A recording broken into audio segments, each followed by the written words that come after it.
1/3 of the season will be called complete tonight. This is the Circuit de Barcelona, Catalonia, a circuit that has been run for an incredibly long time when it has come to the real world, when it's come to Formula One. This Montemelo circuit has been the testing ground for many a season and is going to be a test for these drivers tonight as they have to deal with the high wear and degradation that this circuit and its parabolic corners often tend to bring. It has been a SimSpeed championship full of thrills and spills already, an overall iRacing championship that brings new leaders to the forefront, but one which tonight could be anybody's guess. And it's been an anybody's guess season here on SimSpeed TV with 7 different winners to start the season out proper. I'm Jake Sperry. We've got Stuart Brown alongside with me here as we bring you action and take you down to this amazing circuit, the Barcelona Catalonia circuit. We are in the heart of Catalonia here, Stuart, and you get an understanding when you go to this place that this is a track that is built, ready-made for racing. Absolutely fast-flowing corners, high degradation, the topic of the day. The left-hand side of these vehicles going to be absolutely pounded through this race that we're going to bring across to you tonight. And of course, the track where we're actually at the real world racing round this week as well. So plenty of action coming your way on SimSpeed. Yeah, we'll be following the calendar directly all the way to round 16 of the championship, where we will head to Fuji Speedway there. But there are the corners out there on circuit. And what does make a very nice change about this track is we go back to the old school layout. Turn 13 of Europcar, then turn 14 of New Holland. New Holland becomes a challenge once again here, Stuart. And that's what I love, that fast right-hander to end the lap, which makes that gravel on the outside a challenge instead of just I'm going to put the power on and just lisk basically through the corner. Yeah, absolutely. The drivers have to be very careful there not to grab that gravel and end their lap prematurely out in the distance, but it's going to be a challenging circuit all round this one as well. With that tyre deg we mentioned, there's a couple of different tyre strategies as well that'll come into play here, expecting multiple stops from these drivers, potentially not running the hard tyre as well. Take into account the DRS zones, and we're up for a really interesting race again tonight, particularly with the changes in the championship that we'll go through shortly. Yeah, and there have been changes in both championships that we've been keeping an eye out on over the course of action here today. But there are the 2 DRS activation zones. One just before turn 9, the Kampse corner, and then on the run to La Caixa, turn number 10 out there overall on track. The long sweeping left that it is. The iRacing curse striking again of a track changing just after it is put onto the iRacing service. And then, of course, that final chicane, that final run through after what is the previous final chicane, but through at 13, activation zone leads on to the front stretch and the long run down the hill towards Elf Corner, turn number 1, out on track. This is the iRacing standings up on your screen. Marcel Fassbender taking the lead away from Jordan Gronkowski. A margin now which stands at roughly 54 points over Anthony Catt in second. Jordan Gronkowski now down to third, with Ken Nielsen in fourth, Tobias Sal fifth, and a very good battle there between himself and James Dempster. Darren Parker, Paul O'Regan, they find themselves 7th and 8th, with Yestin Chiapolo 9th, and Brice Simeon now finding his way to jump up inside the top 10. But the difference, Stuart, is when you look at this, the SimSpeed World Championship, only results from the races here on SimSpeed TV count, with the 25, or actually the 26 points rules down 18, 15, 12, 10, 6, 8, 6, 4, 2, 1, where Anthony Catt has the championship lead now, but only by 3 points. Yeah, absolutely. And we've seen 7 different round winners over the first 7 rounds of this championship. Are we going to see an 8th winner tonight? We saw a great performance from Marcel Fassbender last week, and that did help him close the gap at the top, but it was Anthony Catt who took the top position on the SimSpeed Championship after his good performance last week. 65 laps here at round 8 at Barcelona, 307 kilometers, just over 307 kilometers race distance, 2 compounds required to be used. We definitely will see that tonight with DRS activated after lap 3 as always. And there are the tyre strategies, and it could be anything here today. We've seen 1 stop, 2 stop, 3 stop, and 4 stop banded about, but the grid is about to form. So let's take ourselves to the starting grid. Your projected tyre life there on the right-hand side. It is Jarl Teyen, half a second clear of Marcel Fassbender, the iRacing Championship leader, on the front row of the grid. Jordan Gronkowski starts from 3rd, and Julien Magalon, who had the race lead, of course, once upon a time in Imola, couldn't quite hold himself there. He starts 4th. It's Conor Pula and Lukas Szykomski on row 3, with Mitchell Welker in 7th and James Dempster in 8th place. Timothy Vaughan will start 9th, along with Michel Rudeau, who brings up the top 10. Kent Nielsen will have Yestin Chiapolone, who's making great strides in the championship. They start 11th and 12th, with Tobias Saul and Anthony Catt way down the order in qualifying. 13th, he'll have a lot of work to work with tonight. Adam Webb and Ray Griffioen hold row 8, as Walter Lux and Jason Green will house themselves 17th and 18th. And then the last 2 drivers, then 19th and 20th, Paul O'Regan and Kalen Chin, making his first start of the season. It'll be a last to first challenge for him as he goes from all the way down at the back of the field. But these drivers will now line themselves up then on the grid, and they know it's a long run here to turn number 1 out on track. A lot of chances, if you didn't get a good start, to lose a lot of places. A great start, you might jump 3 or 4 before you even get there. It is going to be a case on who wants to break the hardest they go there. But Jarl Teyen, what a qualifying time he had. He was nearly half a second clear of Marcel Fassbender, and he wants to right the wrong of last week at Long Beach, where he threw it in the barriers with 4 laps to go. Soft tyres, expect that to be 15 to 20 laps. Mediums are 25 to 30. The hard, 33 to 40. Let's get ready. Round 8 of the championship here from Spain. It is the Spanish Grand Prix, and we are underway. Teyen, big wheel spin off of the start. Fassbender immediately to the lead, and he gets swarmed through. Goes Gronkowski and Magalon and Pula, all going through. More now starting to make that drive in towards turn 1. Big looks around the outside as they go through. Straight on goes Szykomski. Big accident in the middle, and that looks like that's Ken Nielsen upside down and spinning about. Yeah, Kent Nielsen out of the race very early. James Dempster also caught up in that one as well. He's dropping very fast down the order now, back into P19 from his starting position as well. Mixed tyres here, probably paying a little bit as well with those slow starts. Slow starts, not always the easiest thing to deal with, especially around here. But we know how difficult it is in terms of what drives are going for strategy. Out then with damage will be Dempster and Nielsen. Most drivers choosing between a medium and a hard compound tyre. One driver started on the red soft. It's Michel Rudeau who will have that. But at the moment, Marcel Fassbender, your leader. We focus, though, here as we go through. There is a car slow on the straight. That's Adam Webb, maybe a slow down penalty here. Battling Ray Griffioen on the brakes to Lakaitsa. So we're just looking at these moves now down into... So we head towards the end of the first lap now. Marcel Fassbender in the lead with Jordan Gronkowski as they head down through to complete the first lap. Just having a look at the damage out of that start. Chiapolone also dropping down the order. He's gone into pit lane.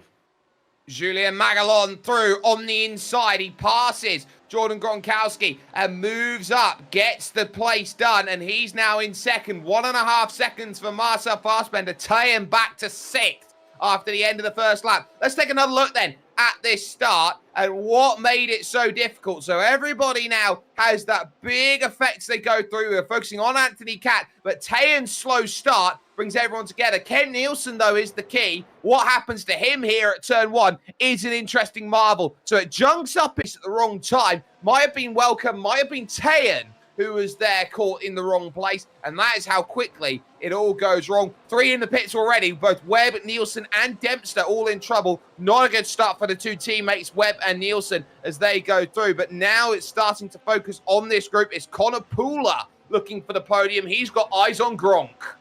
Yeah, and Chiapolone as well went through pit lane there just to get a new front wing on his car as well. So he's done one stop, didn't take tyres, just done the early stoppers. There's a run wide in the background there. Lukasz Okomski finding himself a little bit wide, and that will bring Yartayan alongside the Norwegian on the brakes, and he jinks into position as he now jumps inside the top 5. You can't afford to make mistakes, and this is a track which is interesting. It's high downforce. There's a bit of side-by-side actually behind between Michel Rudeau and Anthony Cat. So there's the move done on Anthony Cat on the hard tyres. And of course, you got Rudeau starting on the soft. So he's going to have a lot of pace early, but that's going to go away pretty quickly. Magalon with the purple check mark next to him means he's got the fastest lap of the race so far. Yeah, an 18.02 from Julien Magalon. So a solid lap there from him in some clear air, getting the job done on the medium compound tyre as well. So he'll be happy with that at the early stages of this race. The early stages looking good. Watching now the orange machine here of Ray Griffey-Owen coming out then of the left hand and getting a little bit on that gravel on the outside. So fortunate to keep the car pointing in the straight line. When you get to turn 5 through Seat corner, that's how easily it can go wrong. There is the DRS Open for Julien Magalon. He has caught up to Marcel Fassbender at the front of this race, and you can see the red rain light there just going through as Connor Pooler behind has made the move, and up now into 3rd position. He gets through then on Jordan Gronkowski. That a change of place. But that red light, that rain light there, Stuart, that is energy harvesting. Yeah, so regeneration down into the braking zone here. We're having a look at a replay of that move of Connor Pooler as he gets down and moves up into 3rd place, up 2 places from P5, his starting position. Nice clean move there, down into turn 1. A clean move, a comfortable move, and one move that is definitely worth its weight now up into the 3rd position. And this is going to be a long race from here on out as drivers try to figure out what they need on strategy. Another look, though, here. This is Adam Webb back out on the Redwood softs. Is this going to be through 4 here at Repsol? Or is... Oh, it is going to be here at Repsol. Big kick. Well, if that wasn't going to warm the tyres up there, Stuart, I don't know what was. Absolutely, and he struggled then as a result of that. Through the next complex and through the remainder of that lap. As well, just keeping an eye on Kalen Chin, who's now up 9 positions, did start in P20 and currently sitting in P11. He just got a move done there, or was trying a move, I should say, on Timothy Vaughan. Wasn't quite able to execute that pass, but he has moved up 9 spots into P11. Magalon close, but not close enough. Here comes the look. Oh, in the grass there, right back. Going through that section of road, there was very nearly dramas afoot for Walter Lux, the Austrian, finding himself out in terms of New Holland. And what makes that a new difficult corner? He just got some gravel, and that might actually be save of the season so far. We did talk about it pre-race. He just runs wide here, grabs enough of the gravel, and oh my goodness, what a save that was, and managed to keep it off the wall despite that grass just on the outside of the track there. It's a great save from Walter Lux. Look, 1 position lost, yes, to Paul O'Regan, but that's at the expense of still having a race. That is key. Gap, half a second, 0.6 of a second right now between Fassbender and Magalon. This is the difficult bit. This is a high downforce circuit. You can see with the bevel of the rear wing, but this is also the sort of track which is very, very good at producing dirty air. Yeah, absolutely. And drivers on the same strategy as well in terms of tyres, both starting on the medium compound. I've just been keeping an eye on Jordan Gronkowski, who is on the hard compound. Let's have a look at the lap difference. Over a second, a lap slower than our current top 3 drivers as well. So definitely playing the long game there for Gronkowski, as you would expect. But is it going to be to his detriment, despite being able to run potentially a much more varied strategy than our front 3? Well, he's just lost a place. That's Yartayan, who has found his way through. The Norwegian now up into 4th position as Gronkowski on the hard tyre struggles in the early phases of this race. Now, here's how he does it. Does he go left or right? He goes right, and he moves straight down the inside, and he gets it done before they hit the brakes. That is just a sign that Gronkowski is struggling. And look who's behind him. It's Okomski, it's Rudeau, who is the fastest driver on track. No surprise there. But then you got Welker and Kat, who are trying to get into the mix too, as well as Kalen Chin. So everybody is trying to search for places right now in the early stages of this race. But where the hard tyre is going to struggle in this race, you make up by less time spent on transit in the pit lane. Big lock-up there from Akomsky opens the chance for Rudeau, maybe here through the right, not happening. Interestingly enough as well, for Onkomsky, I've got a number of off-tracks already for him as well. Something that may play out later in this race in terms of penalties. So he's going to have to be careful this early on. Julien Magalon to the inside, to the point, 2P1 as number 3 takes control of this race here in Spain. He leads this one outright here on lap 7. Into the pits, though, comes Timothy Vaughan for what will be his first stop of the race, and it is very early here for him to come down at this stage, and he's struggling to find his pit box as he goes all the way down. Yeah, absolutely. He's on the hard compound tyre, so he'll get his change done, and he does switch straight to the medium compound tyre, potentially just finding that hard compound is too difficult to make pace out of, and deciding it was better to come in for that early stop. Looked like there was a wing change in there as well, so front wing having to be dealt with, and I wonder how much that's been a struggle. We focus again on the green machine that's making its progress now up, on, and through. This is Lukasz Akomsky, who looks behind with the red-walled, soft-tired runner behind. This is one of the most beautiful shots you'll see all race long, because this is an indication of there are different strategies. All 3 tyre compounds are in this picture. Yeah, and in terms, again, of comparative lap times, about half a second slower for Gronkowski on that hard tyre ahead of Onkomsky on the medium. And then, again, only a tenth or so between Onkomsky and Rudeau, but that's potentially just because of the traffic. Yeah, and the traffic is big in terms of this race, and we certainly sense it around this track. Gronkowski doing enough to hold Akomsky at bay, to hold Rudeau at bay as well, and the gap they have now to lead is now 7.7 seconds, the difference margin to your race leader, Julien Magalon, who very nearly broke out to a second. This is where it gets even more interesting as you look. The top 10, as it stands, has 6 different nationalities in it. Yeah, absolutely. So a good spread across the top 10 drivers there. Kaylin Chen up now into P10 as well. And but Marcel look at this. Fassbender. There's no... Yeah, Marcel Fassbender has no DRS. He is outside of the 1 second window, which means that he will not have the orange or the DRS flap there outside. I just said orange for a moment because I saw a flash of yellow and blue of Adam Webb just staying out of the way, which could have been a bit disastrous, even though yellow and blue makes green, not orange. So clearly I'm not in the right frame of mind. But there is some green out there. It's Akomsky still trying to get into position then on this straight against Jordan Gronkowski. Now, the question is, does he have enough to go and make this move happen? I think this time he does, moving to the inside. I think there's going to be no argument about that. Lukasz Akomsky uncorks a position up and moves into P5. Kaylin Chin behind now has his mirrors full. He's got Tobias Saal, Paulo Reagan, and Walter Lux here in the race on 10th, 11th, 12th, 13th. And I think as well, Marcel Fassbender, just talking about him dropping out of DRS then, had made a mistake on that prior lap because the lap time blew out by over a second ahead of Julien Magalon. So returned to some normal pace on lap 8, but I think he made a mistake there on lap 7.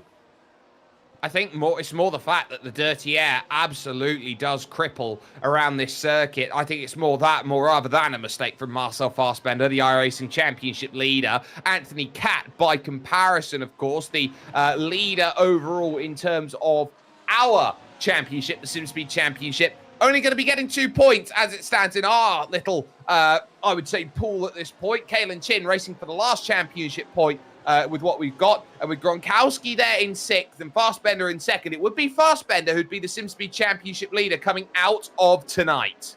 Yeah, absolutely. And Anthony Catt played a really good long game last week as well. So don't count him out for getting up a bit further and maybe trying to potentially protect the lead. But with how Fassbender's going at the moment, you would assume things remain status quo, that he will be in that pole position come the outcome of this race.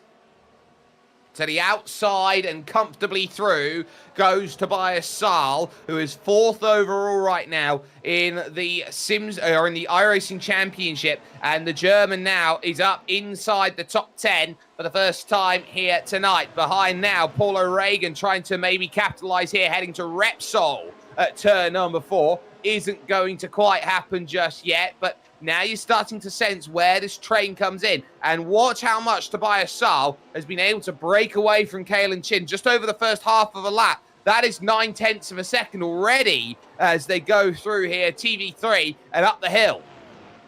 Yeah, and just in front of this, Anthony Catt making progress on Mitchell Welker as well. The gap there down to half a second.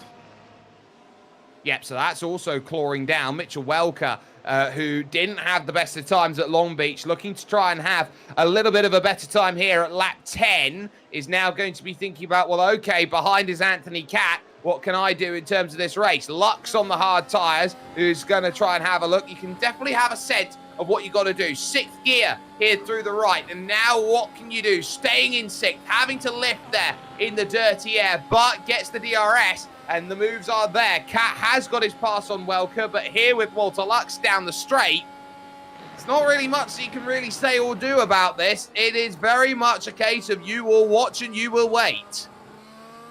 Yeah, absolutely. He's got to bide his time. As we have a look here at a replay of the move, Anthony Catt gets done on Mitchell Welker. Down into turn 1, nice and clean again. We'll see that time and time again as this race progresses, but gets that move done and now in pursuit of Jordan Gronkowski. That gap is falling as well to Gronkowski already. Of course, both drivers on the hard tyre, but Gronkowski... Oh, wow. That's a big off there from Jordan Gronkowski. He's done very well to save the car, but that is a big tank slapper through Repsol, and every single corner is long, and you wait to put the throttle on a little bit too early, and you could be in trouble. Jordan Gronkowski very nearly found himself in trouble there. That's why he's back now in 7th position. Someone else falling backwards a little bit at the moment is Marcel Fassbender. The gap now up to 3.6 seconds here at the front of the field, and Connor Pooler and Jarl Tejed are both closing in, and both of these drivers doing a much better job on the mediums than Marcel Fassbender is. Tejed is bottled up. He can't find a way past Connor Pooler. Perhaps Fassbender a little too hard on the tyre early, maybe damaging it that little bit and using up a little more than he needed to early on in the race.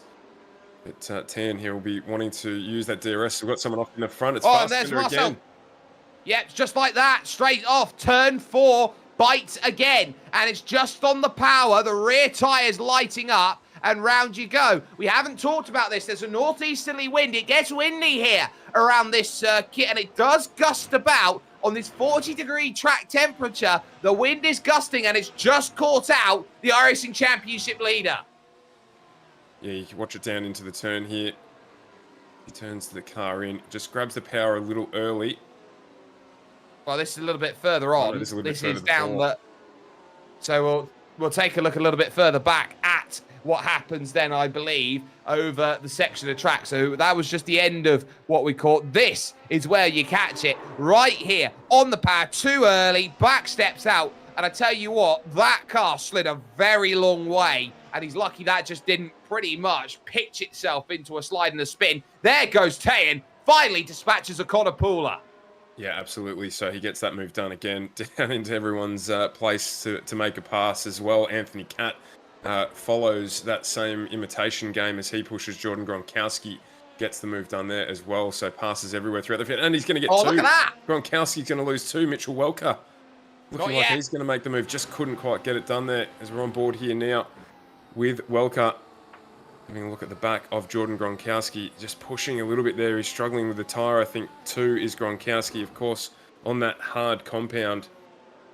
So he's going to be there a while. Welker, yeah.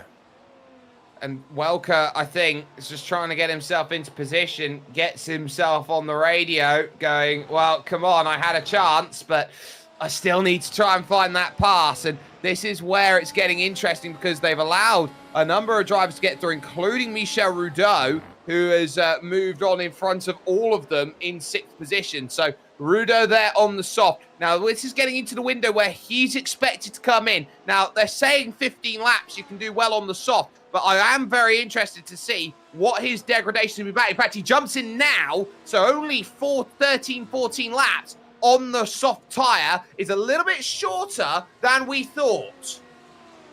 Yeah, probably slightly earlier, and he'll potentially... Do you think he'll jump to the medium here? Let's have a look.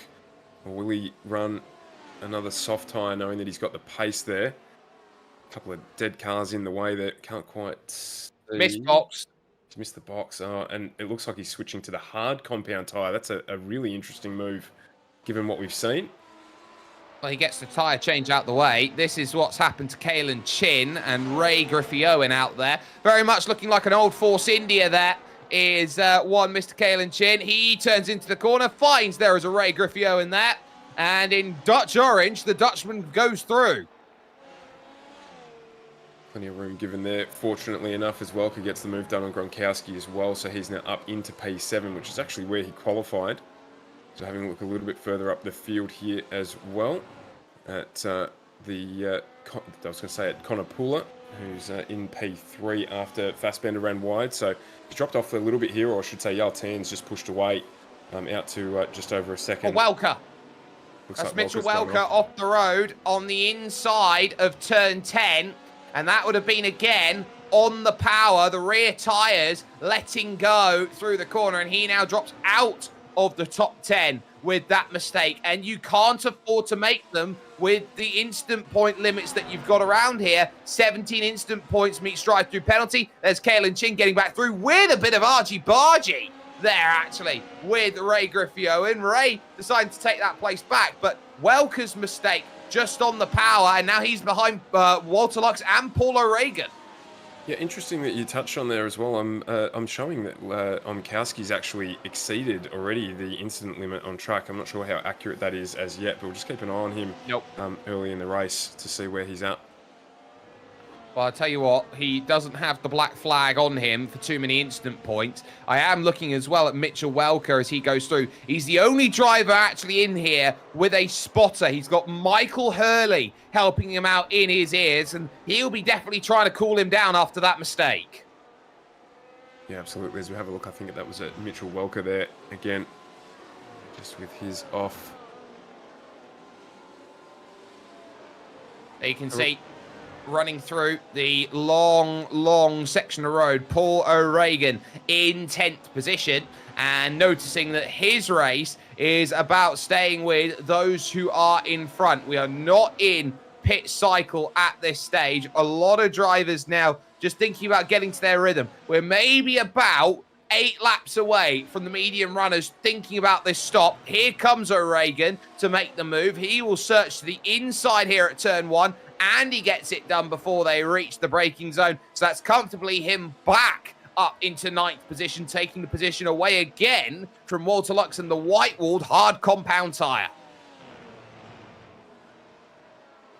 Yeah, and doing a good job of it as well. So he's going to have to keep pushing now to make up. Before that, I was just having a look at Yaltan as well. He's just jogging on the spot a little bit at the moment, not able to close the gap down to Julian Magalon and kind of pull it just equally, just that sort of 1.5 seconds just outside DRS. But he is closing the gap, so coming into that pit strategy window that you're talking about here, whether or not he can get that done, Conopula, and maybe close that gap down before they jump into pit lane. There's a comparison of fastest laps and latest laps, and Julien Magalon is better at this stage. 6.2 seconds to the good on Yaltan. 19.7 meets a 19.7 over that last lap. So they're down about 1.3 seconds compared to what they were doing at the start. But they will note as well that this race will get easier and easier on their tyre life because they will have less fuel in the car to pretty much balance off with. Yeah, absolutely. Komsky as well, doing the same thing to Marcel Fassbender, just closing down, almost just verging on the DRS zone to be able to activate that. Looks like Walter Lux and Paul O'Regan as well have had an issue a little bit further back in the field. Ooh. I've just noticed something happening to Kalen Chin, the 18 through Lekaiksa. I saw him drop down a number of places, and this will be why, because he'll come through this left here, trying to carry as much speed as possible. And why not? Oh, do a doughy and get back going again. I'm not to save that there. Put on a little bit of a show as well while he's done that. That'll overheat those rear tyres. He's going to have to be careful for the next lap or so. He's doing well, Kalen. Chinny's just dropped off a little bit here. He was as high up as P10 a couple of laps ago. Dropped back down now into P14. Still up 6 positions from his starting position.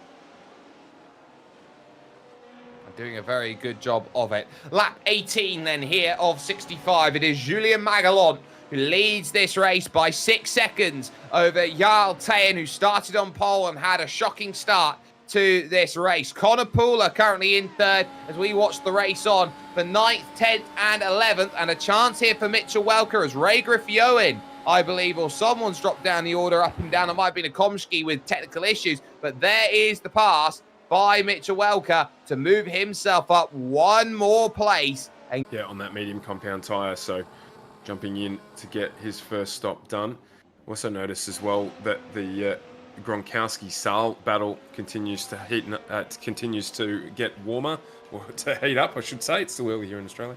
And that gap now down well and truly within the DRS zone. So probably down into turn 1 again. It'll be where Saal will look to try and press his advantage over Gronkowski and get that position.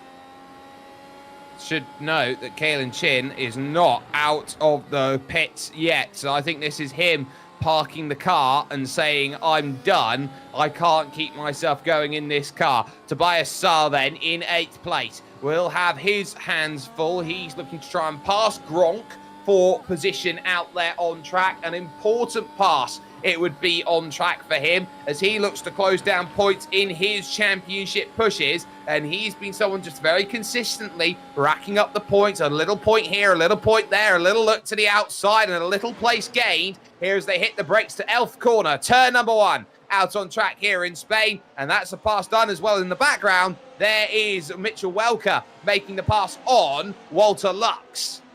Yeah, no argument there at all from Gronkowski. I think he knew that his day was done. Down into turn 1, and Saal just drives straight by on the outside, down into the braking zone. Welker as well, good move from him. So seen plenty of movement throughout the field. A track limited by its passing opportunities, particularly in these cars. Always a lock up there as well. Just down for, was that Welker who did that? As Jordan Gronkowski's off track as well in the background.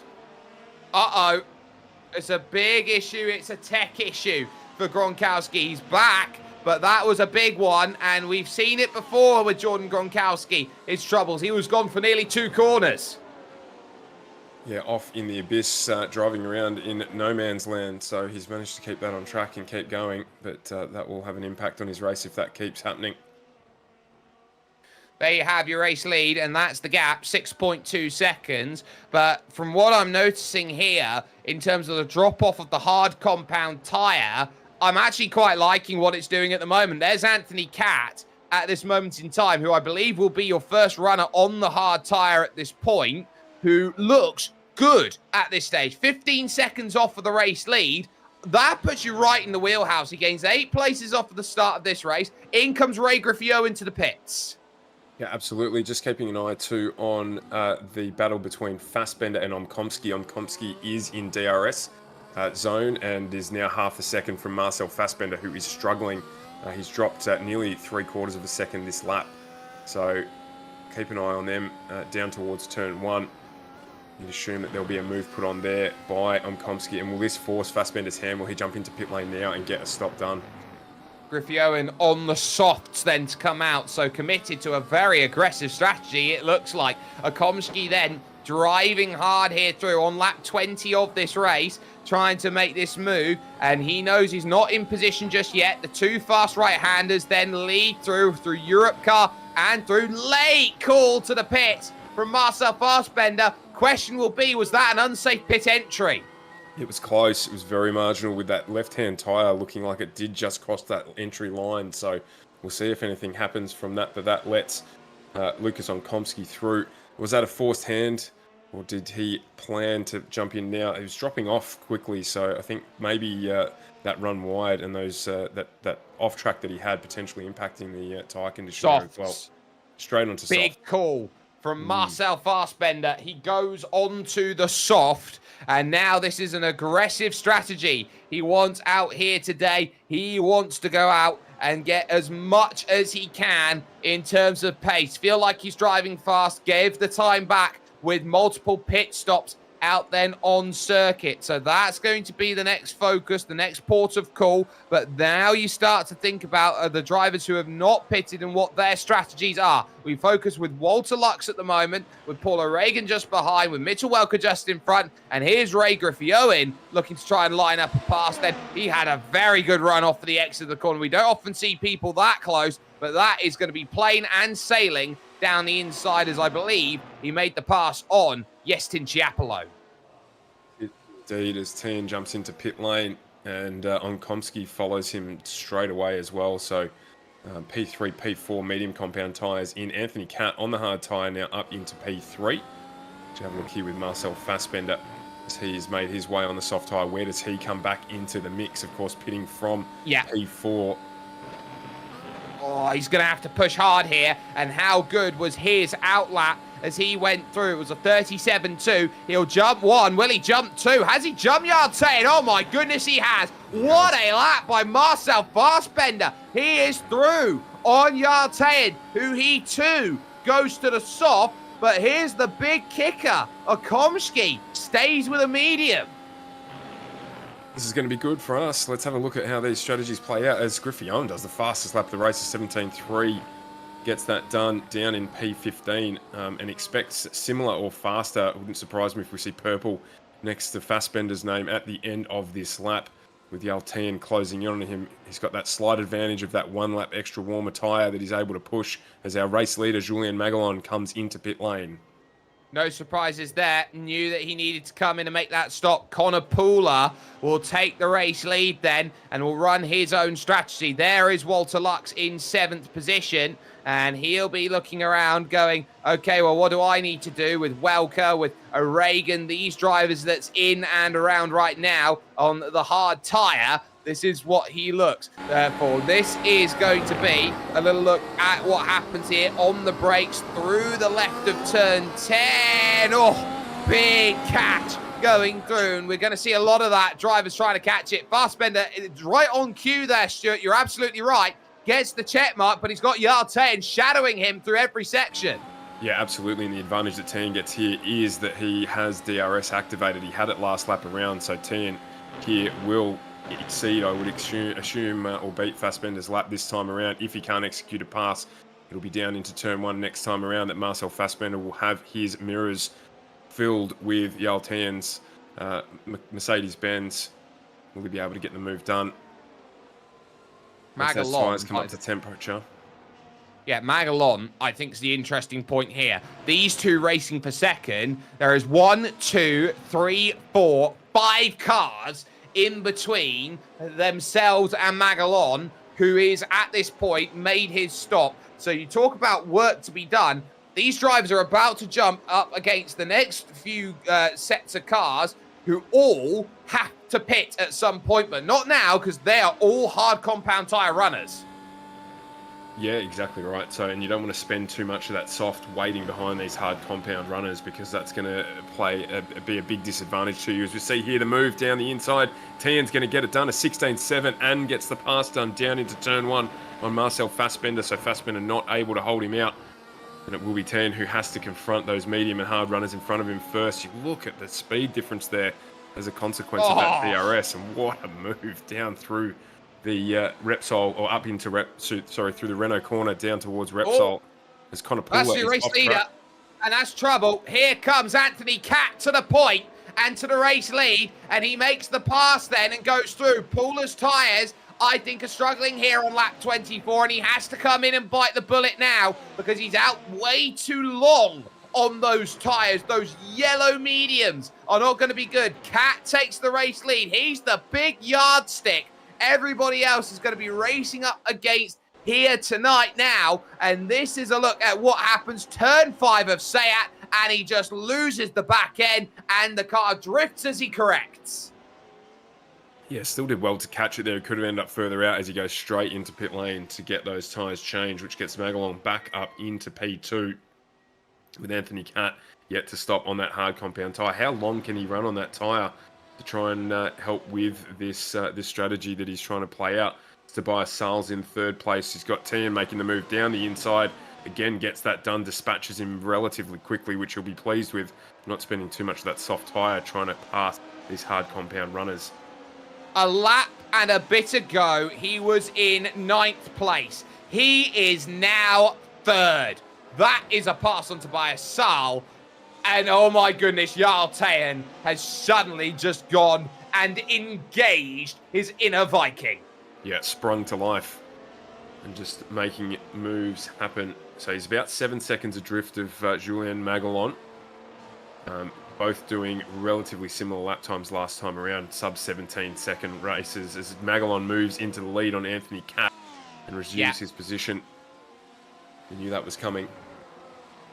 We did, but the key here is that Anthony Cat is on 25-lap-old hard compound tyres. When you consider that what he's up against here are these drivers who are going to be on 13, maybe 14-lap at best, soft tyres. I think Anthony Cat actually has a really good option here to move to a one-stop onto the mediums, and he might actually do enough to win this race. There's the move, easy as you like, not fighting it for position. Remember, Anthony Cat started this race in 14th position, and some of the hard runners are coming in now. Jordan Gronkowski wants off of the tyre. So too Lux, so too O'Regan.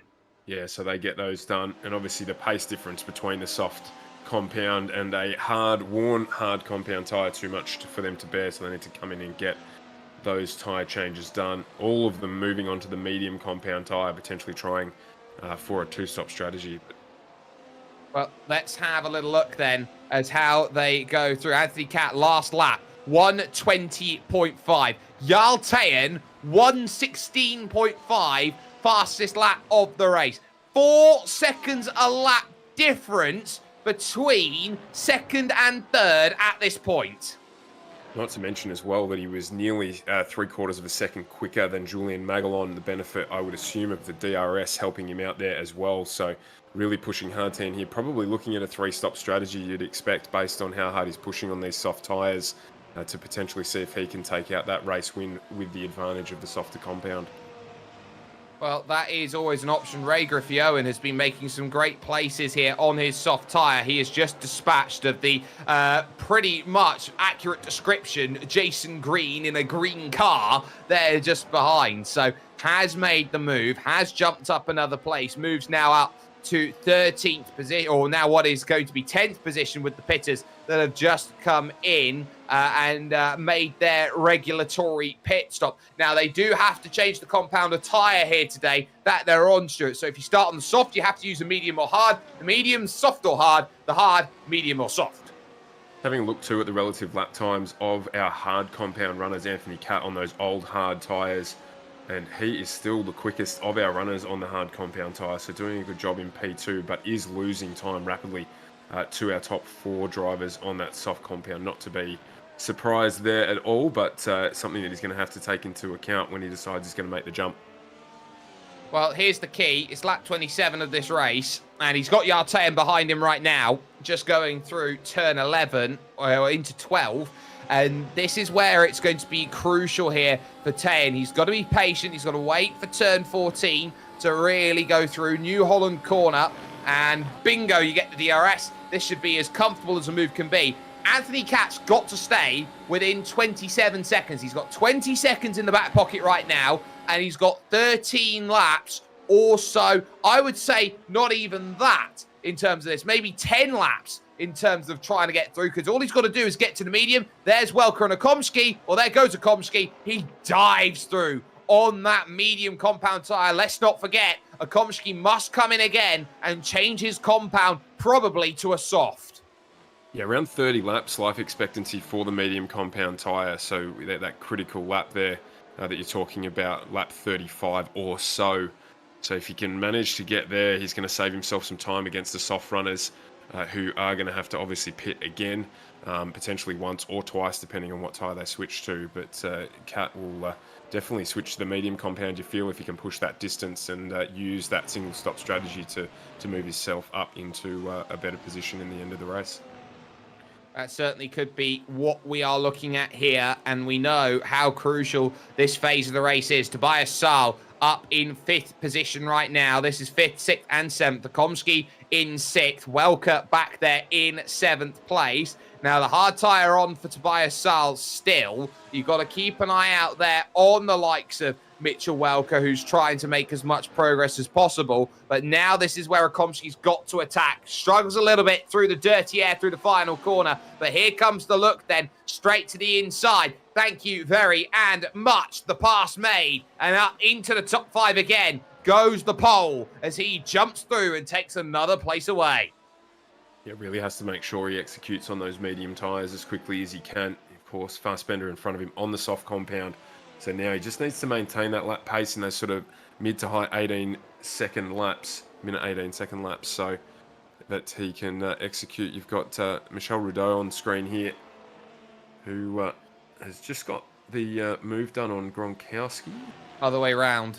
He's just lost to Griffio in there in terms of position, and it's important to note this because Rudeau is on the hard tyre after making his first stop, which if he can get that going long enough will be soft, hard, soft for what he's got. So this is the pass by Ray Griffioen to make this move. And my goodness, is Ray Griffioen just proving that with a set of soft tyres, he is pretty much unmatched. Yeah, doing a really good job up 7 spots now into P9 with that move done as well. And he's got Connor Pooler next on his agenda, about 6 seconds up the road. Connor Pooler, of course, is on a medium compound tyre. So he should be able to catch him up there if he gets the advantage of those soft tyres to last long enough. Well, if Adam Webb wants to come out, he now can't. His engine has just blown up in the pits by being idle too long. So the temperatures have gone a bit too high there. But this is where the race gets interesting and every point matters. Jordan Gronkowski right now, in terms of the SimSpeed standings, is not scoring a single point here tonight, but he needs to get a move on and he needs to get one on quickly. There is Marcel Fassbender, and he can't get anywhere near Anthony Catt. No. He might have a bit of damage here, does Marcel. We need to find exactly where he's picked this up. This is an awkward thing for him in terms of his race, and you can see it there. Oh, just over the curb, struggling. Maybe he's just done that over the curb again. That might be a wing change when he comes into the pits. And that's the second time we've seen Fassbender struggle through, I think, Renault corner. So he's obviously just doesn't quite manage to like it too much there. And it's cost him some time. So he'll have to be wary of the wear on those rear tyres as a consequence of that, as we see him head through New Holland corner to complete another lap. Yeah, he'll complete another lap. It might actually be some floor damage that is causing some issues. Welker and Saal as well find themselves in a battle as they go through. Pooler, by the way, has gone medium, so he'll be back out again. There goes Welker, straight through on the inside. No arguments about that one either. So there is Tobias Saal saying, you know what, you can have it at this point, but speaking of having it at this point, Jordan Gronkowski will get 2 for the price of 1. He's by with Lux. He's past Rudeau. He's got eyes on Griffioen next, but Walter Lux is bringing himself along for the ride here. Medium runners going. Yeah, and that gravel trap that you mentioned at the top of the show, costing Michel Rudeau. He just ran wide there on the exit of the corner and had to make sure he stayed straight enough to keep going in the race, and that helped Jordan Gronkowski get the move done. Certainly has done. On the brakes once more. Lap 31 here of 65. At the end of the next lap, we are halfway through this race around this beauty of a Spanish track, the Circuit de Barcelona, Catalunya. And when you consider what iRacing's looking for, the biggest player base in iRacing is the Iberian market. You consider, Stuart, that they brought in Jerez and now Aragon.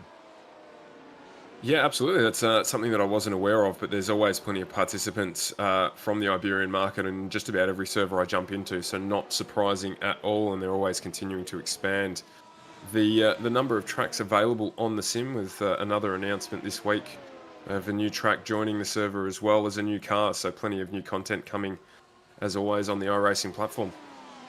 Willow Springs very soon to an iRacing server near you. Here comes Gronk, and Gronk makes the move on Ray Griffioen. So he finds the pass, and that will put him up now to 9th position with that move. And Walter Lux will find that the tyres are starting to go. Now in comes Jason Green on the hard tyre.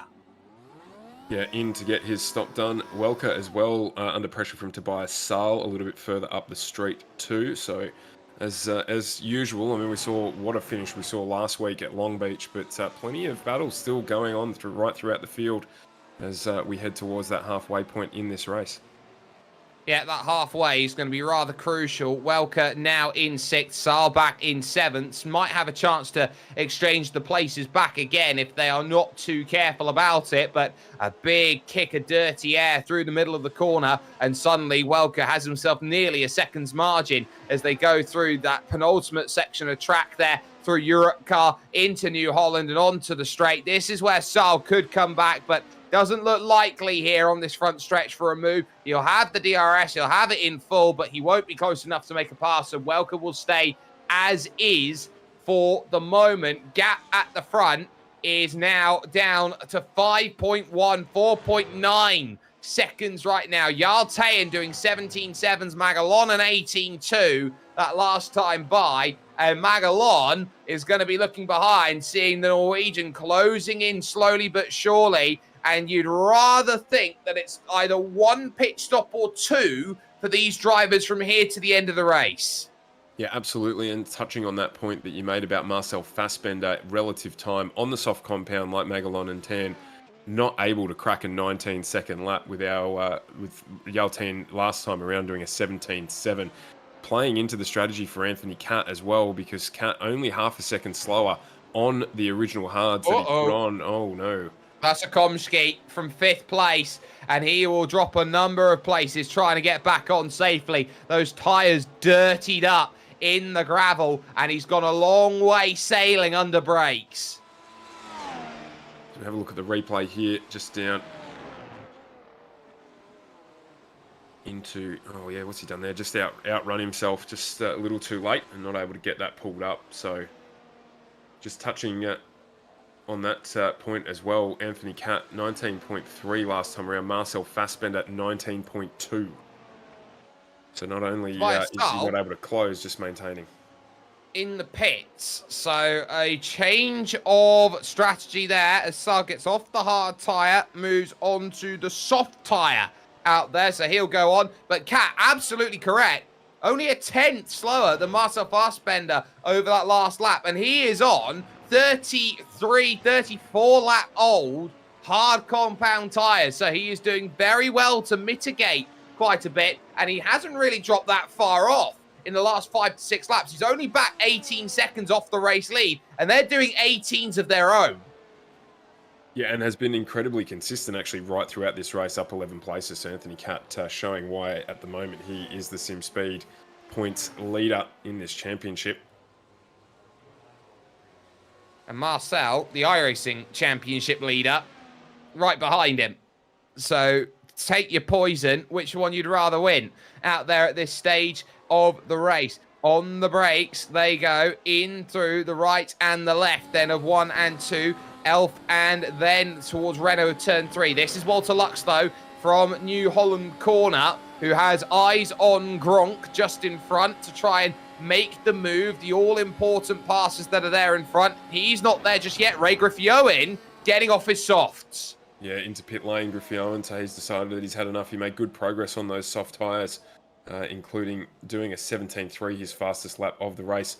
Switches straight over to a set of softs again, actually. So he's deciding to double up as Timothy Vaughan is into pit lane as well. He's on the medium compound tyre. You would assume potentially he's going to stick to a medium to run out the rest of the race. And he has done that. So he'll run the rest of the race out on those mediums. He'll get home from here on those with 30 to go.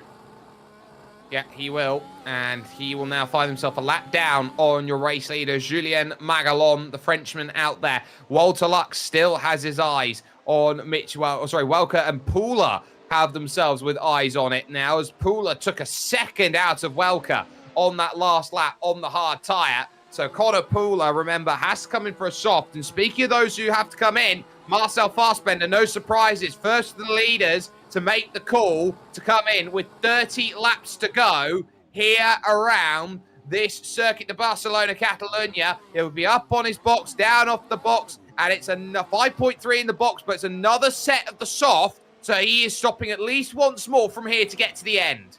Yeah, and no nose cone replacement there either, so lending to your suspicion that potentially there is some floor damage to that car. So again, playing out well for Anthony Catt here. The question is, he last week went quite late, Catt, on an alternate strategy, which gave him tyre life towards the end of that race.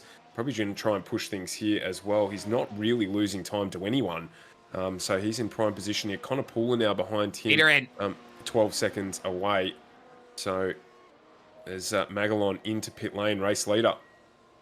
And outstage Jarl Tayan, and I don't blame him at this point. Now, which way does Magalon go? This could decide the way that this race plays out. Is it another set of the softs that goes on his tyres? He'll go up on the jacks. He will come off of the jacks with another set of softs. So he'll have one more stop yet to go after this. 29 laps remaining for him. There through goes Anthony Catt. Now, this is effectively them racing for position right now. And this is key in terms of when Anthony Catt decides he wants to come in off of those tyres and where he will come out on what will be presumably a set of the yellow mediums. Yeah, absolutely, and it gives advantage to Yaltian as well, because now he has the option of which strategy he plays for the rest of this race. Does he run the same strategy and jump onto a second set of soft tyres, or does he switch across to the medium to try and run the race out to the end? Well, he's got choices aplenty. What will he go with? There is Walter Lux in 8th position. That is Marcel Fassbender trying to get through and gain that place. Gets it done at Repsol Corner. Turn 4, Gronk is next for Marcel to get by. On the brakes, then in through Seat. Turn 5, trying to get the power back on the exit here, up towards TV3. Turn 7 and 8, not got enough drive to make it happen here. Could be brave and try and get it done at 9, but you get DRS after this point, so why have the risk through 9? You can easily get it done at 10. In comes Tayan. So this will be it. This will play the strategy out for him. Gets it stopped. Up it goes. And he sticks with the softs, so back out on another set of softs. So he's playing the same strategy here as Julian Magalon, who has resumed the lead. Because he's through on Catt, so that is a pass for position then. So Anthony Catt back into second. Jarl Tayan out now on the softs, and it was a 19.4 that last time by for Anthony Catt. These drivers will only get quicker and quicker on that soft. Catt, you have to feel, is looking for a number, and that number is probably 25. Yeah, so he's still, relative to his own lap pace, still doing basically what he's been doing all race. So definitely playing into the strategy as you're talking about there. Marcel Fassbender, he has to make hay while the sun shines as well. Got on constant in front of him, about 3.5 seconds up the track. And look at this from Anthony Catt. His fastest lap is only 0.2 of a second off of what he did on that last lap. He is actually doing a really good job of managing these tyres. He's not taking too much out of them. He is well within an operating window of what he wants out of the hard tyre. Yeah, absolutely. Walter Lux in DRS here as well. He's going to get that. Whether or not he wants to try and get back in front of Gronkowski or not, we'll see, as Julian Magalon does fastest lap of the race of 15.7 on his first flying lap on those soft tyres. That is rapid. It is absolutely rapid. And this track, remember, is 42 degrees out there because they are putting so much temperature down through with the amount of grip, the amount of rubber that's there. And Tayan, let's go on board with him through this lap. Out to turn 3, into Repsol Corner, turn 4. Get as much drive as you can off of the exit. Get yourself positioned here for turn 5. The fast left-hander down the hill, or the slow left-hander down the hill, I should say, of Seat. Back up the hill, searching for a run. That's the most prettiest house you got in front of you there. Through 7 here at TV3, and up the hill then you go towards the next right-hander. Turn 9 here, and now that sets you up after Casada over towards La Caixa. Turn 10, inside of Anthony Catt, moves up into second position. Nicely there on the curb on that inside, but now flicking through 10 and in through 11 is this next right that is the long corner that you've got to be so careful on the exit. Uses all the track nicely. Through 12 at Europe Car, 13 at Europe Car, 14 at New Holland. That is a lap around the circuit here with Jarl Tayan, and does he break the barriers as he goes through? It's a 59 of his own. They're matched, Magalon and Tayan, but remember, Tayan's got fresher tyres. Yeah, just a tenth between them for the fastest lap of the race there. A great lap from 10, getting the job done there on Anthony Cat as expected, but just maintaining pace with Magalon at the moment. So that gap at the front of the pack now 6 seconds to the good of Julian Magalon as a move gets done there. Again, down into turn 1.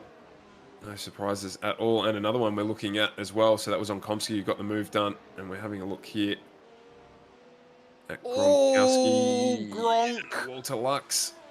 Wow. Gronk there, I thought, was about to turn in, realised someone was there, and I thought he was going to have himself that massive loss of grip. He's lucky he's still there, but he's there in 9th place, so he loses a position. And Jordan Gronkowski has had a yo-yo style of day because he's been up and he's been down, and he's been up and he's been down. And into turn 1, you can see he's there. He's trying to have this turn at turn 2, but nope, you can't turn that tight on him. You can't turn there, sir. Wasn't having any of it. So Gronkowski in P9. Got a good gap around him now. Finally. And Anthony Cat in. And I called the number 25. 25 laps to go on the medium tyre. This could be where Anthony Cat's race comes into play. So just having a look at where he's going to come out of the pits now, you'll see that white wall will change to an orange wall or yellow wall, medium compound Pirelli. As he's back out, Mitchell Welker also into pit lane. Oh, look at that front left. Oh, yeah, Look at that front left. It looks awful. There is Looks like a grooved tyre, like the mid-2000s. And not to mention, this is a hard compound tyre as well that he's given that punish to. Yeah, I think maybe he might have potentially had a flat there on that one that's forced his hand. Very rare that you see a puncture in iRacing, but there you have it. Tyre hit 0%. That's a puncture, and that is big in terms of what he was trying to do out of that tyre. He's back and away again, is Welker, and he's on a set of the softs, so he's got another stop yet to go. Wasn't thinking the mediums. There is Marcel Fassbender looking to make his pass on Connor Pooler. This for 3rd place, and yes, sir, gets the pass done, moves up the place. So has done very, very well with that pass to move up and gain what is another important position on the likes of Connor Pooler.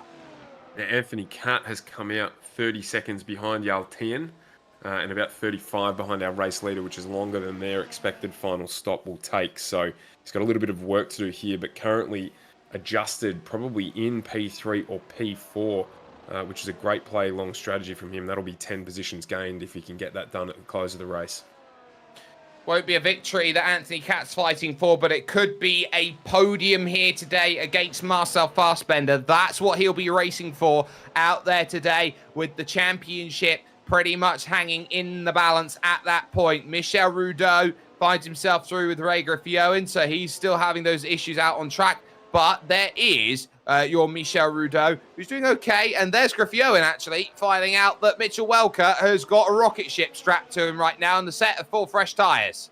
Absolutely. I think Jordan Gronkowski had an issue as well in his last lap. He's dropped way back behind Tobias Saal.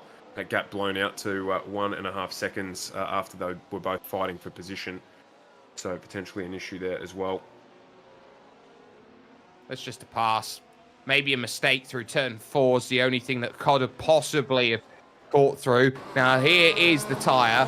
We're going to have a look at this here through the penultimate corner. Now, watch on the left here. As he goes through the left, bang! There goes the tyre.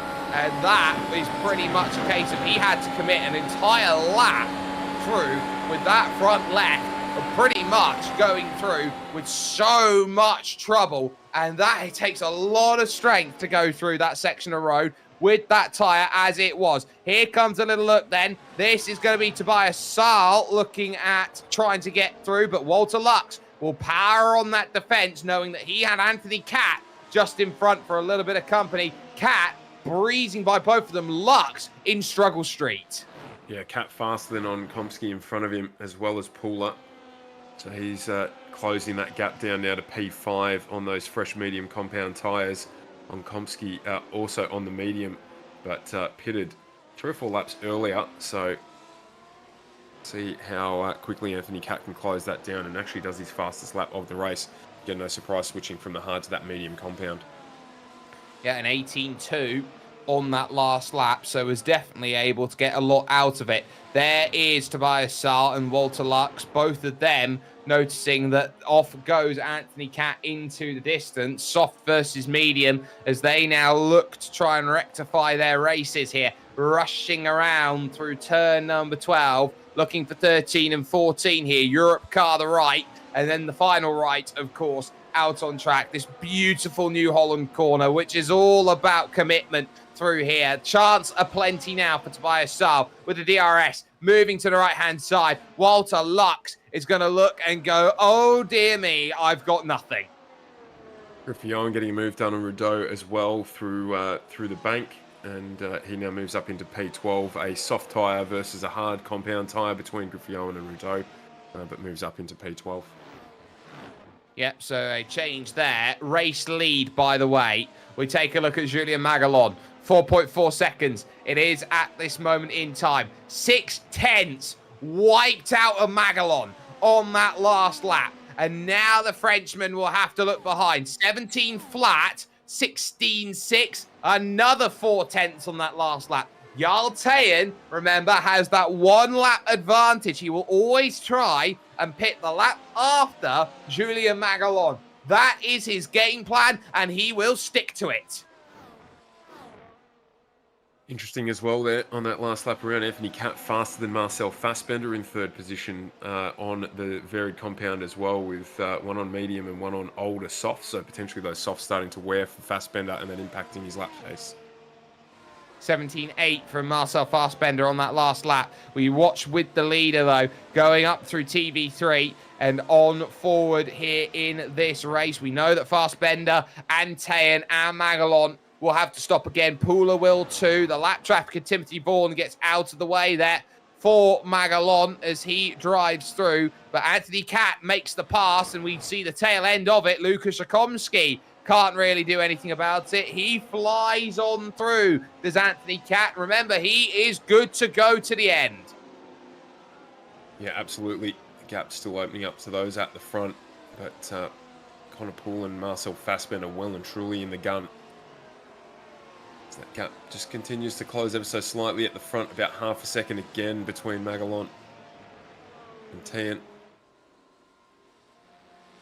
That gap still there. Still very much a case of this is going to close and close as this race goes through, and we're expecting about 15 laps to go. The pit stop cycle about 5 laps from now, 17s and 16s, another 4/3 of a second on that last lap. Magalon is hemorrhaging at this point. A lock up through turn 5 is not going to do much help at Seat. And now at 7 and 8 once again, this is where you get troubles. Rakomski in for his final stop of the race.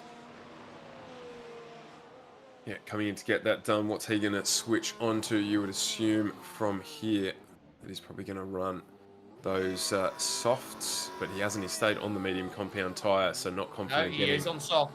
Oh no, he has. Sorry, my screen didn't update quick enough there, so he has gone onto the soft compound tyre. And Michel Rudeau in as well to pit lane. Look at that gap. 3.5 seconds now. Magalon will be looking behind, hoping that there is a pit stop soon on his horizon. 1:17.5. Teyen 17.1 to argue back and saying, I've got you at 4/10 of a second every time I am around this circuit. Every lap, I am clawing that gap back more and more. Jarl Teyen, we say it every time, one of the great all-rounders, as Paula Reagan now finds himself in a bit of a pickle. Here is Mitchell Welker trying to find the pass at Lekaitsa. Gets it done at 10. Good move there. Spot we haven't seen too much passing yet so far in the race, so a great move done down underneath. Keeping an eye still on the Fassbender Cat battle. Last time around, identical lap times for the last 2 laps. Last lap around we saw an 18.71 from both Fassbender and Cat, and this time around an 18.35 and an 18.34, so there's nothing between them. Fassbender's got to be thinking about potentially coming in and getting his last stop done. Yeah, he will have to now. He knows that he's only got 11 seconds to the good, and every lap he's thinking about coming in, he'll be thinking about when he can go out. But it's not just, I pit in, I am faster. It's how long that red tyre, that soft tyre, can last out there on track. That's what he's going to have to be balancing against. At what point does his chasing plateau out compared to Anthony Catt? Yeah, and Connor Poole is struggling as well. He pitted quite early in comparison to Anthony Catt on the medium, but he's dropping over a second a lap at the moment, so it won't be long before Connor Poole has Anthony Catt for company. So he'll have to jump into pit lane shortly as well. As you said, he's got to consider how long he can last on that soft compound product once he does get out versus the time he is hemorrhaging at the moment. 3.2 seconds, the gap now at the front, as Connor Poole realizes his gap is about 2 seconds here to the number 4, Anthony Catt, who has again been quiet. And look at the last laps, a 17.7 from Anthony Catt as he went through. He is the second fastest driver on track right now, is number 5, oh, the driver in 5th position right now. The only driver who's quicker is Jarl Teyen, but into the pits then is Walter Lux from 11th place. Yeah, it goes onto the soft compound. Everyone from here will do that same thing. So how can he go? Griffey Owen has already pitted for... no, sorry, I apologise. Has not pitted for his final stop yet. So he's got one more to go. Has Griffey Owen on that soft compound. So Lux will move up a few spots here. Omkowski has done his final stop on the soft compound tyre as well. So a few in front who are yet to stop. As Connor Poole now is within DRS range, you'll feel he will be through the measurement zone for zone 2 just coming up shortly. So he will be under threat down into turn 1 from Anthony Catt as he continues his charge back. Catt's driving a really, really nice race here, running through turn 13 to New Holland at 14. And has he got enough drive then with the DRS? He will have the flap open, he will chase it down, and he's going here is Connor Poole at 296 kilometers an hour. Anthony Catt flew on by at 322. He absolutely blitzed on by. Magalon at the front of this field does not have a comfortable gap any longer. It's down to 2.2 seconds. Now, it was about 3.5 seconds when he decided to dive into the pits last time by. You look at it now, he's a 1.5 seconds down. If he chooses to pit now, which he doesn't, he's now going to be at risk here of maybe in the late stages. Teyen goes first. That's big. Yeah, I wondered if he was trying to play that. It looks like as well, he may not have quite got that pulled up. Teyen on the way into pit lane. He's good. He gets a penalty. He's good. So he didn't just manage to get it done there. There was a little lock-up, but I was wondering if Magalon was trying to play the long game there and see if he could get Teyen to jump first, and he has. So we'll see if he comes in this lap around. You would assume he would, as we're having a look here at Jordan Gronkowski, P7 on Mitchell Welker in P8. Gronkowski still having those connectivity issues. That's going to impact on him as well. He's managed to keep it together, but the DRS is active for Welker as well. It is active. There are opportunities. There is Jarl Teyen out of the pits. He needs an outlap of outlaps at this point. Magalon, by comparison, is heading his way through turn 9. In comes Jordan Gronkowski then to make his pit stop. And he will know that this is a very, very important point in time for him. A lot more drivers now diving into the pits. Paulo Reagan now is one of those drivers who's going to jump in, who's going to make those pit stops. And every pit stop from here on out is huge, absolutely huge. And Marcel Fassbender is still not one of them. No, Julian Magalon is, though, into pit lane on the following lap. So the question is, how good is Teyen's outlap versus what Magalon did? We're on board now with Marcel Fassbender. So he's had an issue down. Oh, look at the lock. Yeah, he has. Look at the lock. That is everything and more, and why he is in trouble. There is Magalon coming out the pits. Jarl Teyen will meet him at turn 1. Not going to get it done, but he's got fresh tyres now, but someone's got tyres up to 10. It's a battle around turn 3 for Jarl Teyen now to go. 15 laps to go, and suddenly it ignites in terms of a great race. Magalon is crucially ahead, but Teyen is there. Yeah, absolutely. just able to hold him off through Repsol there as well. So the warm tyres of Magalon, he's got to push that advantage while he's got it, because Turn is coming. He's right behind him. He's going to have DRS activated as well. So don't be surprised if there's a move on down into turn 1 as Marcel Fassbender here out of pit lane is back up to P5. Just protects that against Mitchell Velker there. 18 seconds for Fassbender to catch a podium for the race lead. This is it. This is their race that they are up against. On the brakes then through this section of track, turn 12. Europe car follows New Holland, and now you've got Jarl Teyen, and this is big right now for his move. Hard defense to the inside. They're going to weave. They're going to do everything possible here. Move to the right. It's not going to matter, Julian. You can move as much as you want. Jarl Teyen takes the lead. 14 laps left. He's executed it really well. Just that 2 or 3 seconds that Magalon lost before that final pit window is costing him. And you can see it here, just that advantage that Teyen had in terms of speed. So we keep a watch on this battle at the front. Tobias Saal into pit lane as well. He was closing in on Anthony Catt, but he was on old soft tyres. So we've got soft, medium in our podium positions at the moment. But the battle at the front is hot, and it's going to stay that way, you'd feel, for the next 14 laps. Well, here's the key. It is dirty air versus clean, and you're going to have to fight hard. There is Anthony Catt, 14 seconds to the good. On Marcel Fassbender, he's got to hold that between now and the end of this race. It's just gone out to 15 seconds out there on circuit, so that gap continues to grow. Now, if Magalon can stay in range here with the DRS, he's got a chance. It's 0.6 of a second, though, so this is going to be pretty dicey in terms of does he have enough on the top end to catch Teyen on the main straight out to New Holland. He gets a great run, though, and here might be his chance to go back to the point. Here will go through the right-hand side. Teyen with the fastest lap of the race will not matter because Magalon dives back through and takes the race lead away.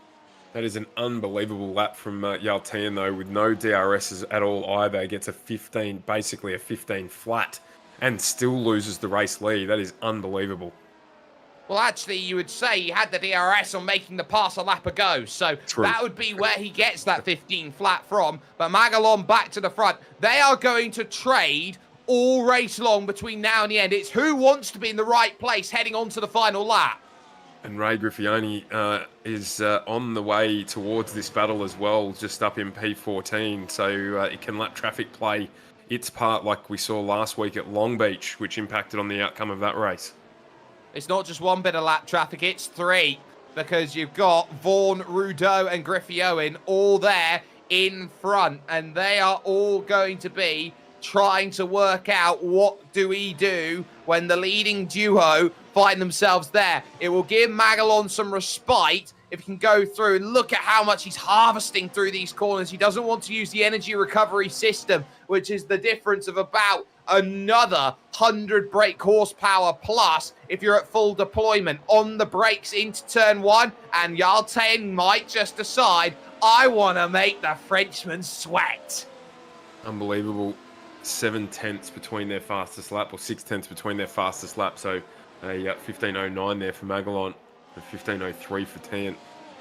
Just fantastic driving from these two. Will we see a 14, do you think? Can we just get down there? I think we probably might. Depends on how this lap traffic plays. Of course, DRS will be introduced here as well if this gap stays for Magalon as well at the front. So I don't know what to say, boys. I don't know what to say.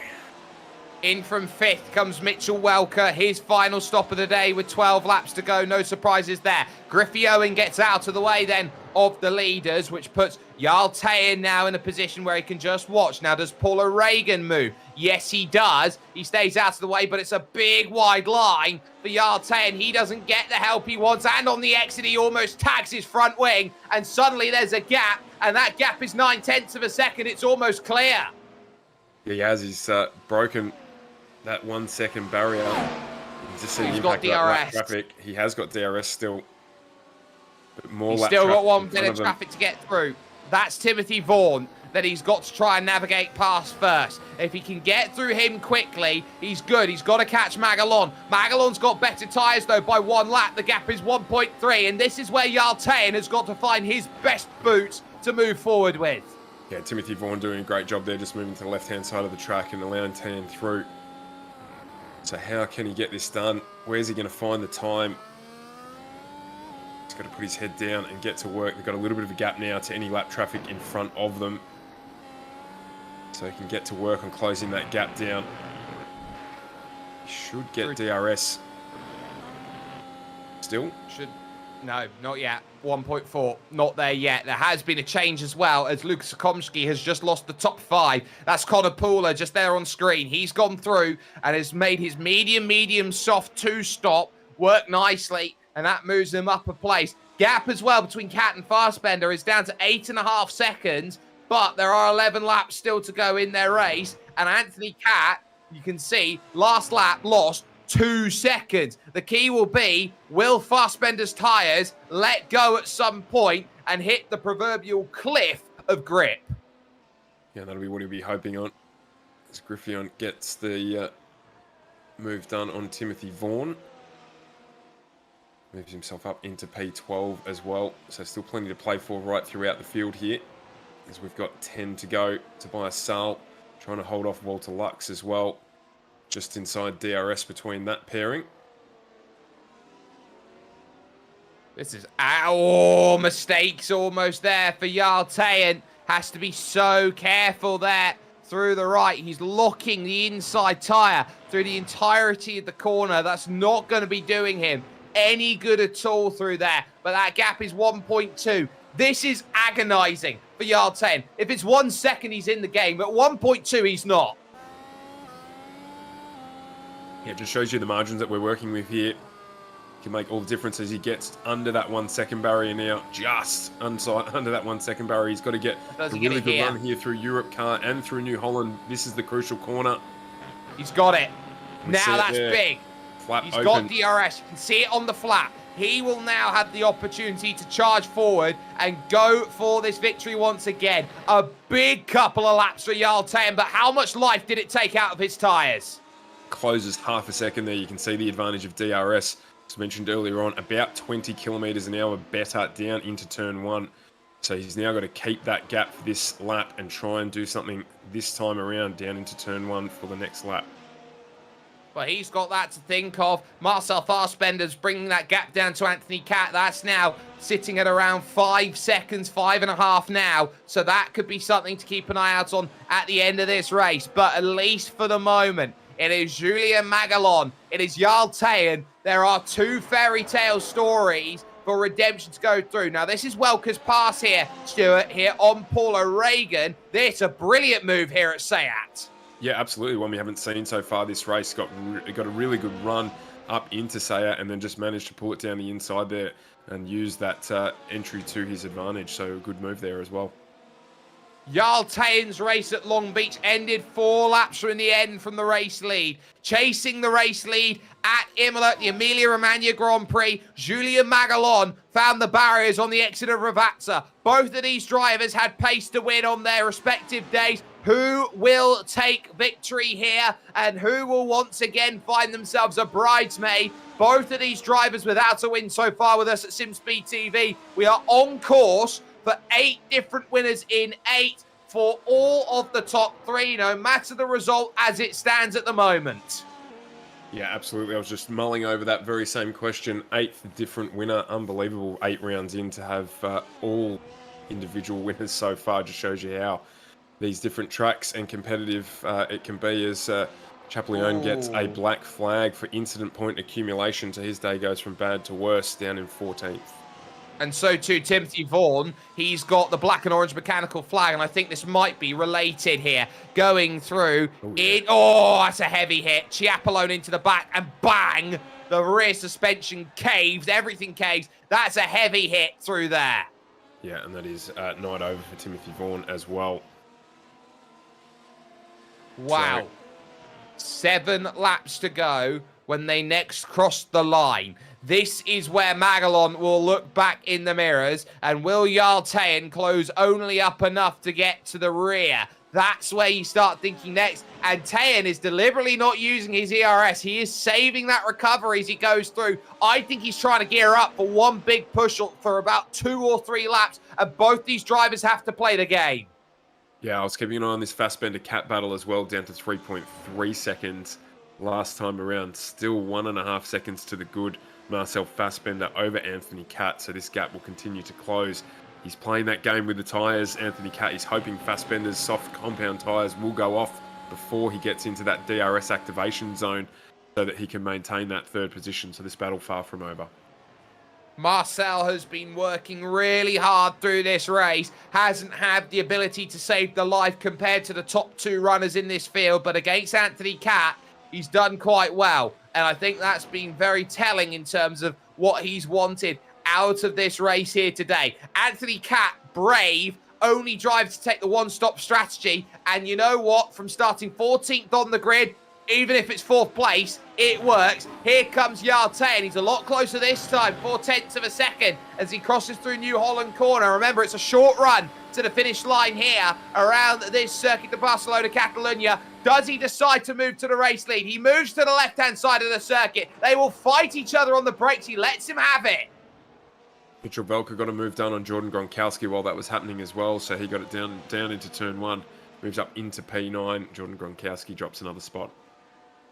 That is change of position, but now is the focus. Marcel Fassbender has the carrot in front of him. He sees it, 2.2 seconds. That's about 2 laps away from its fisticuffs time. Absolutely it is. So time's rising slightly there for Fassbender, so potentially starting to lose a little bit of that tyre, but fast enough still to close that gap to Anthony Cat to the tune of another second on that lap around. So next time around, potentially could Fassbender be in that DRS zone and start to put the pressure on when we get to 5 to go. Look, catching's one thing, passing's another. Hi, Murray, how you doing? This is where racing is all about composure. Who stays the most composed under pressure situations like these? Julien Magalon will notice once more that Tayan is there, has tried to make that move, and he will try and break toe along this straight. Magalon is now going to move across back to his racing line to go through, but Tayan getting in the mirrors. He's trying to force a mistake. It just moves out there to throw the tees. Not biting at all was Magalon, so he maintains the lead. Who has saved? Who has saved? That is a really good question there, Stuart. Who has saved enough? It's a battery game at this point, and they are wondering what everybody else is doing around them. Tayan with the fastest lap check mark in the SimSpeed Championship. That's an extra point in the back pocket. But now you start to think about, well, okay, what does everybody want out there? Right now, Magalon wants one thing and one thing only, the checkered flag. Absolutely. Anthony Cat still managing to protect that DRS zone from Marcel Fassbender last time around. The gap 1.3 seconds. They're not quite able to close that down, but still faster, still closing that gap by 0.7. So this time around. That's a big wiggle from Julien Magalon through turn 10. That could have been his race over right there and then. Manages to hold on. There'll be another challenge here down into turn 1 from Yaltan. What does he do? Flap opens. Weaving from Magalon. Weaving. Trying to break that toe. It looks like it's good here for Tayan. He's going to duck out and have a look. He's going to be... No, he just decides to pull out and not get it done. A 10th. Have a look on board here. Big correction there. He had to have lightning hands to make sure that one stayed pointed in the right direction. And that's what you sense all the time. Lightning hands. Marcel Fassbender for the first time is within a second then of Anthony Cat. And Cat's 4 laps from freedom here is now all about defense, defense, defense. He has the disadvantage on the tyre, but crucially, he has the advantage of the dirty air. Not close enough yet here into Elf.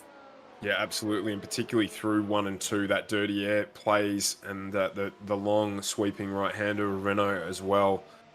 That dirty air loosening that front end of Marcel Fassbender's car, so he'll be aware of that. Race for first on top. Race for third on the bottom. 3 laps to go at the line. Julian Magalon knows that Yaltain is there. Marcel Fassbender has eyes of podium, and he looks to the inside to TV3. Not happening. Here comes Yaltain. This time, he will get the pass done. And now he must run as fast as he can. And he knows that Magalon is in the prime place if he stays within range. Yeah, 3 to go. Can Magalon save some battery charge to make a push with a lap to go? Potentially not one that you want to be leading unless you can break that toe. And I don't think he's got that much of an advantage yet, Tian, to be able to do that. So either a mistake from Magalon will give it to him, or he's going to have to defend for these next couple of laps. This is the move for the podium. Can Marcel Fassbender find this pass? Answer is yes, and Anthony Cat has nothing to fight back with. 3 laps to go, and his heart breaks for a podium. Still a great drive up 10 positions. So be happy with that, but not happy with not closing out that podium at this point in time. 6 tenths of a second. 8 tenths, another wiggle. 1, 2 bites through the corner. Is he starting to fall out of range? He does have the DRS though. He'll be able to close that back up again. Magalon is right on the limit. Yaltain, let's not forget, was half a second a lap quicker than anybody else in qualifying. 2 laps to go here in Spain, and they are nose to tail again through 1 and 2. Oh, there he goes! Just like that, there goes the victory for Magalon in exactly the same fashion as Imola. Those rear tyres, just too much. That had too much. You could see him. He's been struggling with them for the last couple of laps, and they are gone. And that has cost him. Just like that. Julian Magalon throwing everything at it, having to push it 100%. There it goes. This is how the race falls away, just through turn 2, the transfer, and a little too early on the power. At a rear limited circuit like this, you cannot afford. He knows he's got half a minute back to 3rd place. That won't be the issue. Yaltain now just has to put 1 foot in front of the other for one final 4.73 kilometer lap of this race, Stuart, and he is home and dry. Absolutely, he will empathise. He knows what it was like after last week at Long Beach, but this week, 4.7 Ks away from closing out and getting the job done. A fantastic drive from him and from Magalon as well. It's been a hotly contested, pit strategy impacted race here, and it looks like it's going to be Tian who's going to come away with the chocolate biscuits. Well, a little bit more than that, you'd say. Still racing going on here to the end. Mitchell Welker will have his eyes full of Walter Lux. For some reason, he is out there trying to get everything he possibly can going through. He is on a white wall hard tyre here towards the end, so he will have a lot to try and get and deal with out there as he goes back through. It might actually just be classified as a soft, we don't quite know, but that's close, but close isn't close enough at this stage. Walter Lux, the move has already been done, so Lux is trying to stay in play with Yaltain just there in the background. That is Jordan Gronkowski and Paul O'Regan 10th and 11th. Yaltain rounding himself through Lekaitsa. Now finds himself 3 corners away. After Long Beach, he was so fraught and distraught. He knew exactly what he didn't want to happen, and it did. He will come back a week later, though, here in Montemelo, Spain. He will be the 8th different winner in 8 races this season. Yaltain will win here in Catalonia. A great drive from him. Magalon is going to bring it home in 2nd place. Another one that just gets away from him, but still makes good progress on the championship. And it's going to be Marcel Fassbender who has broken that gap out to 2 seconds now over Anthony Cat. He's only a few corners away from bringing that home in P3. And he'll be happy with that from progress championship-wise. And Anthony Cat probably won't be too disappointed either. But a great drive from Marcel Fassbender as well as Anthony Cat. Now this is Connor Pooler here on the last lap.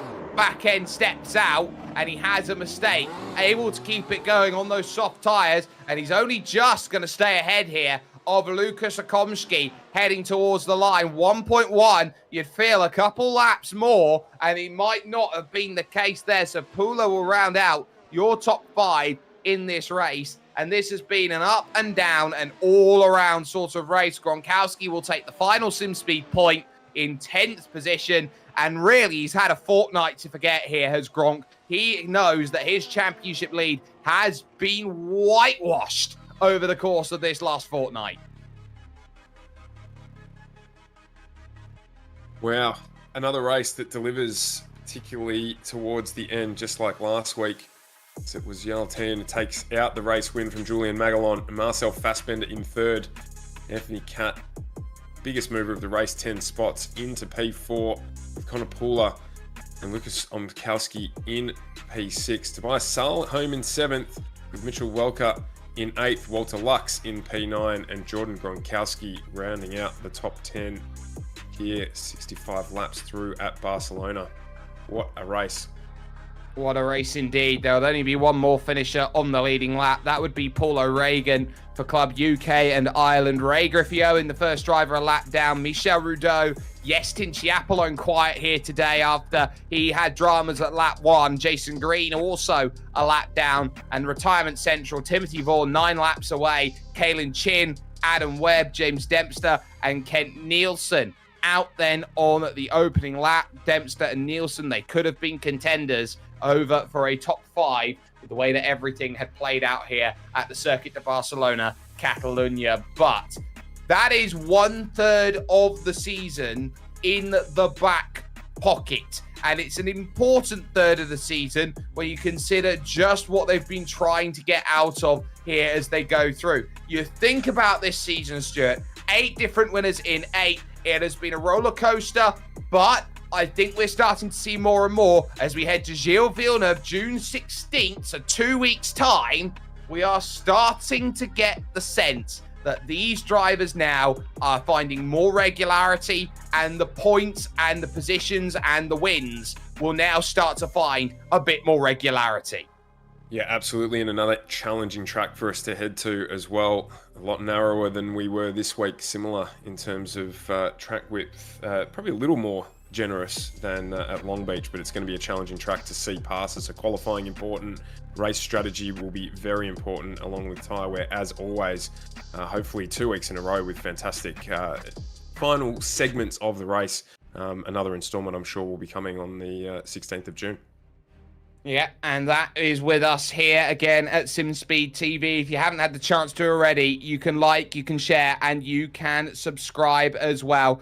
It has been a big race weekend here in the iRacing Grand Prix Tour. It is an 8th different winner in 8. Finally back at the top, Jarl Tayen, where he deserves, with the pace he deserves, with the drive of determination that he's deserved. It is his circuit and his victory, but it is worth keeping in mind that everybody else around him is going to be circling. Magalon, very close. Fassbender and Catt with 2 championships on the mind with their performances tonight. That is one heck of a race that we've had, and we will see you as long with Gilles Villeneuve over in Montreal.